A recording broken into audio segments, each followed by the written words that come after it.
अस्सलामुअलैकुम नाजरीन, मैं हूं इरफान आलम और आप देख रहे हैं प्रोग्राम ढोल का पोल।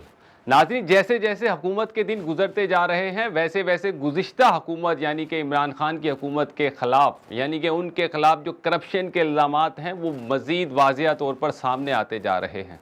और अब तक जितने इल्ज़ामात सामने आए हैं उनमें जो सबसे बड़ी, जिसको आप कहेंगे कि जो रूट है या जो जड़ है, वो एक ही है, वो है फराह गोगी। आखिर ये फराह गोगी इतनी ताकतवर क्यों थी, कैसे थी और क्या हुआ ऐसा कि फराह गोगी को इतना ज़बरदस्त स्टेटस मिल गया कि आज उसकी तर्जुमानी के लिए इमरान खान को खुद मैदान में आना पड़ा। इमरान सरकार का धड़न तख्ता होने के बाद बहुत सारे इंकशाफात सामने आने लगे हैं। वैसे तो बहुत सारे किस्से ज़ुबान ज़दे आम हैं, पर एक इंकशाफ ऐसा सामने आया है जिसे सुनकर हर इंसान की सोच दंग रह जाती है।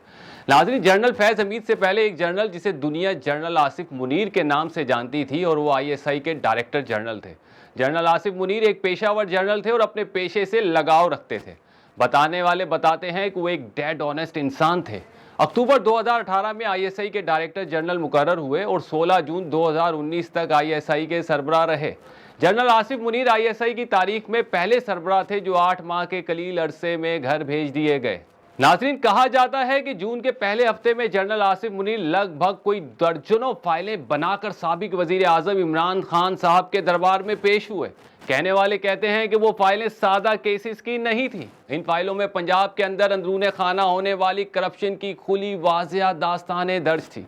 वो फाइलें बता रही थी कि पंजाब के अंदर हुकूमत तो बज़ाहिर उस्मान बुज़दार की है, मगर इस हुकूमत को चलाने वाली स्टीयरिंग बनी गाला में मौजूद है और सरकार को चलाने वाली एक खातून है जिसका नाम फराह खान है। जी हाँ, वही फराह खान जिसे फराह गोगी, फराह गुज्जर और ना जाने कितने नामों से आज पुकारा जा रहा है।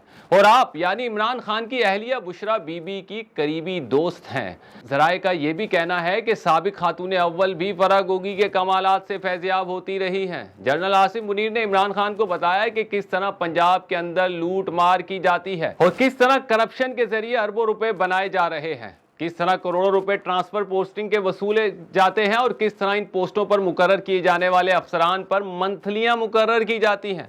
और ना सिर्फ इतना, पर किस तरह पाकिस्तान से पैसा बनाकर दुबई और दीगर ममालिक में मुंतकिल किया जा रहा है।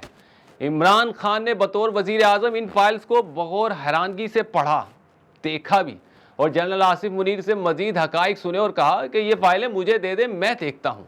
अंदर की खबर रखने वाले कहते हैं कि ये वो घड़ी थी जब इमरान खान ने ड्रामाई अंदाज से जनरल आसिफ मुनीर को हटाने का फैसला कर लिया। इमरान खान ने जनरल आसिफ मुनीर से फाइल्स की कॉपियां मांगी जो कि इन्हें दे दी गई, जिसके बाद जनरल आसिफ मुनीर वापस चले गए। वजीर आज़म इमरान खान साहिब जो एहतसाब और इंसाफ के मामलात में ज़ीरो टॉलरेंस रखने वाले लीडर हैं, उनके इंसाफ की देवी इन केसों में लड़खड़ाने लगी। और फराह गोगी और इनकी अहलिया को तो कुछ ना कहा, मगर ईमानदारी से अपना काम सर अंजाम देने वाले DG ISI general Asif Munir अपनी पोस्टिंग गवा बैठे और उन्हें अपने पद से बेपद किया गया। इनको हटाकर जनरल फैज़ हमीद को उनकी जगह DG ISI मुकर्रर किया गया और फिर पंजाब के अंदर गुज्जर राज कायम किया गया और फराह गोगी खुलकर माल बटोरती रही। मौजूदा सरकार ये कहती है कि हम फराह गोगी को वापस भी लाएंगे और उनसे इन सारे सवालों का जवाब भी तलब करेंगे। नाज़रीन, देखेंगे कि जब वो फराह खान को जब वो वापस लेकर आते हैं तो फराह खान इन सवालों का क्या जवाब देती हैं, लेकिन क्या वो फराह खान को वापस ला सकेंगे या नहीं, आपको इसी सवाल के साथ छोड़े जा रहे हैं। हमारे साथ रहिए और देखते रहिए ढोल का पोल। इसके साथ ही इजाज़त दें, अल्लाह हाफिज़।